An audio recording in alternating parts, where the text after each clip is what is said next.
Hi ma'am, ꯆꯥꯔꯤ ꯊꯛꯂꯤꯉꯩꯗ ꯌꯦꯡꯕꯤꯒꯅꯨ, ꯇꯥꯕꯤꯒꯅꯨ.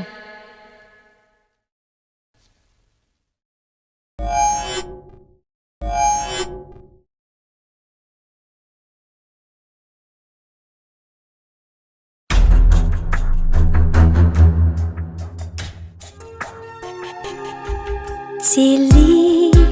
ichel nungshi ichel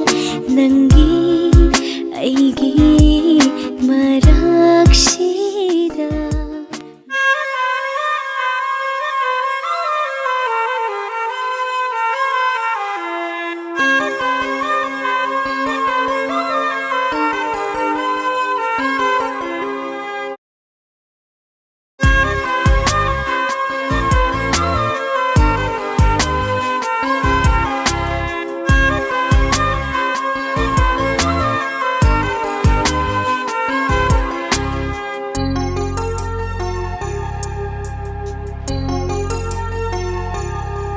Cheli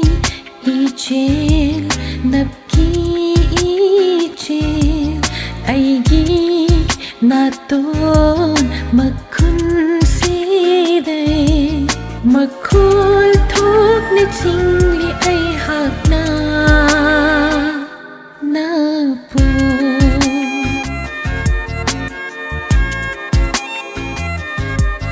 Cheli ichel napki ichel nangi naton makundu day makol thok na singli na hakna na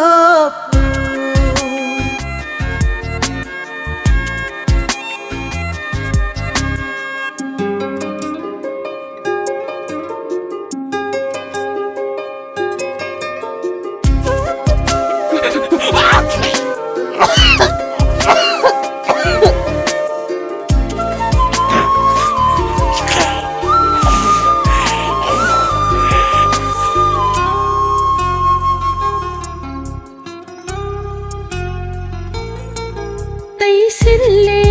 ngasidi nahaki hinkida napna thalla nangi hinki sinajare nangunda aina ton makun sidai tarakliba napsina napmahina yom labi naton se pulline Luna thamjaba henki se ngasidi nanap taisin bire nana thamjaba henki se ngasidi nanap taisin bire thiri aishu nangi damakta fitat ama sitnaba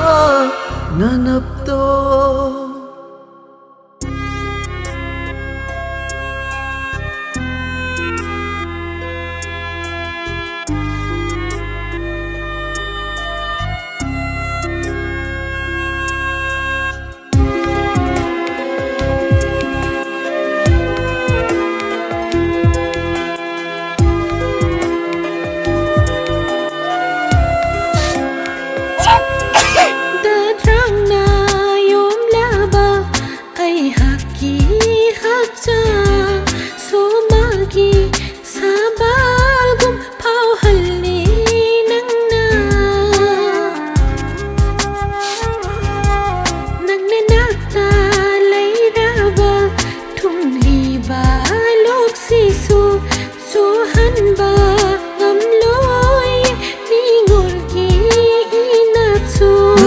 Napto tairu bai wairiba ifam da lok thumba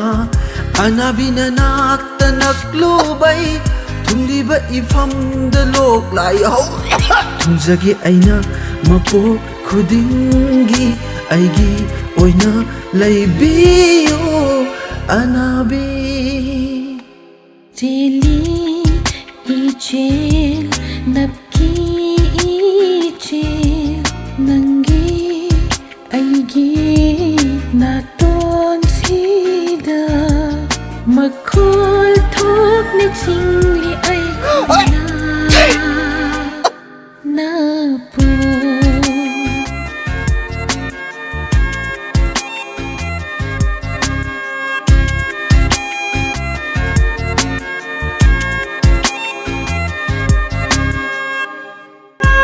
Thank you for your support. Subscribe our channel for more videos.